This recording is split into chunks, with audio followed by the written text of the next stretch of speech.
Hello everyone, I wanted to make a quick tutorial on how to make this kind of image right here.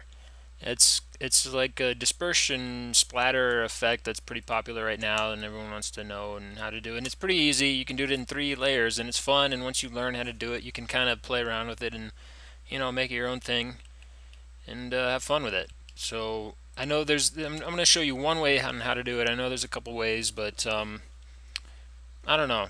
What I've found is this way is pretty easy and kind of intuitive to learn. So let's see what we got. So here's the image we want to make, and here's our original image here. So this is a picture I took a little bit ago, and yeah, let's make it fun. So zoom out here, and first thing we want to do is make a duplicate of our background layer. So hit Control J a couple times and get a couple copies of that. And I'm going to close this out because my computer's going to crash if I keep that open, I think. Alright, let's, so with one of our copies selected, we can start a couple ways, but we need our background layer isolated. So we need a layer of just background and no model. So grab a lasso tool and just delete her. So we just have a background. So it looks like when the splatter is there, we can see right through her.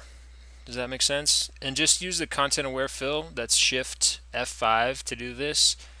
And if you don't have content aware, just use your clone stamp tool and stamp the model out and kind of keep the tones even. And I'm sorry if you're seeing this like it looks like there's like pixelation along here. I don't see it on my screen, but I think you see it.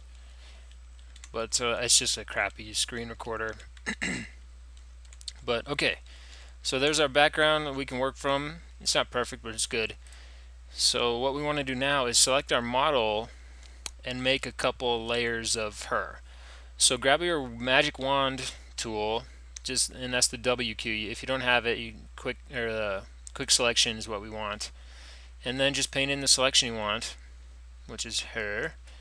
Grab the shoes and the feet and the skin, and and masking you can make as perfect or imperfect as you want.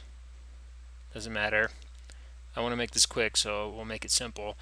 But okay, with our model selected, what we want to do is hit Control J again. Now with her selected, it'll bring only her to the next layer up. So, and that's what we want. So hit Control J, and there she is. So if we hit Alt click on this eyeball here, we can see just that layer, and that's what we want. And if we Alt click again, we can bring everything back. Now we don't want this to show, this layer down here by my mouse, so make that invisible, but we do want a copy of this layer here. So hit Control J again last time, and we have another copy. So now we're all set to go, and basically here's the meat of the project. So with layer 2, the bottom layer of the copies that we made, go ahead and hit Filter Liquify, and with a big brush just get weird and bring her out in the direction you want the scatter to go. Does that make sense? So we want her to scatter out this way, so just get crazy. And, oh my gosh, she looks so weird. It's my ideal woman. Alright. Click OK, we'll let this render. And it doesn't matter how it looks, just get her off to that side and we're going to mask her out anyways.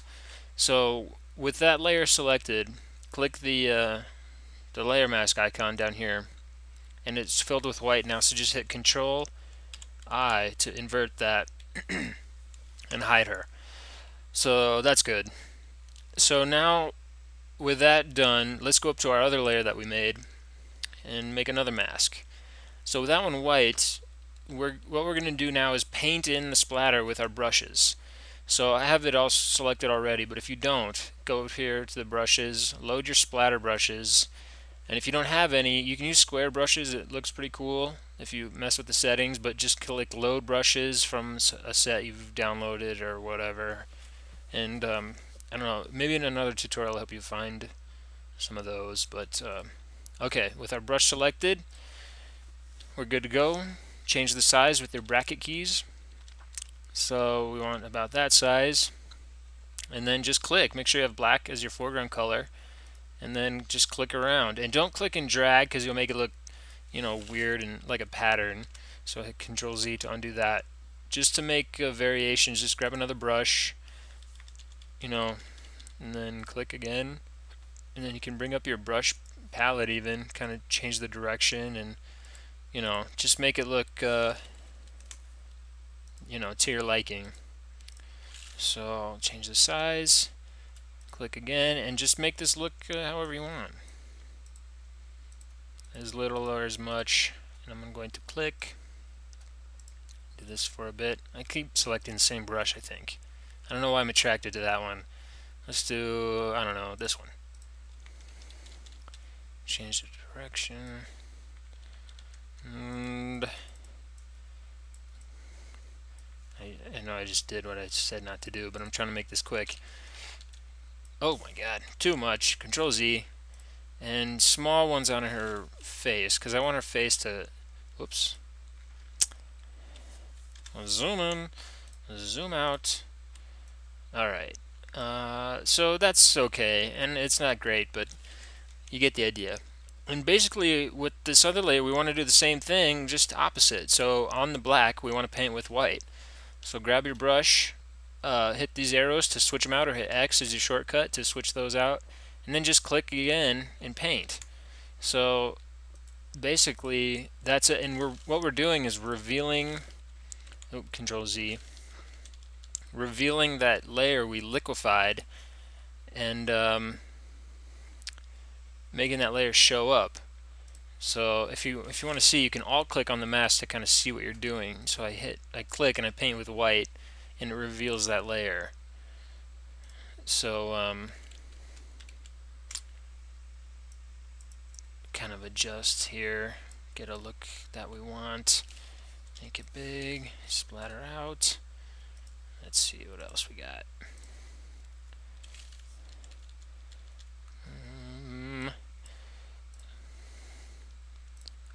I don't like too much by her face. And if you want these colors to be different, just go ahead and go back here and filter. You can liquefy again and adjust this to how you want, and those colors will shift independent of the mask. So that's kind of neat. So just click, Control Z, Z, make sure you're on your mask, and there we go. And if you want to kind of tone it back, just paint with black again to cover up what you think you made a mistake on, and you can start reducing the effect in certain places and enhancing it. And I want to get in here with her face, because I want her face you be able to see. So that looks okay. And basically, there we go. That's kind of the look we were going for in a couple of simple steps. A couple of layers and a couple of layer masks and a paintbrush. And that's kind of the effect we get. So I hope you enjoyed. If you have any questions, let me know, and I want to make some more of these kind of projects in the future. So yeah, hope you enjoyed. Thank you.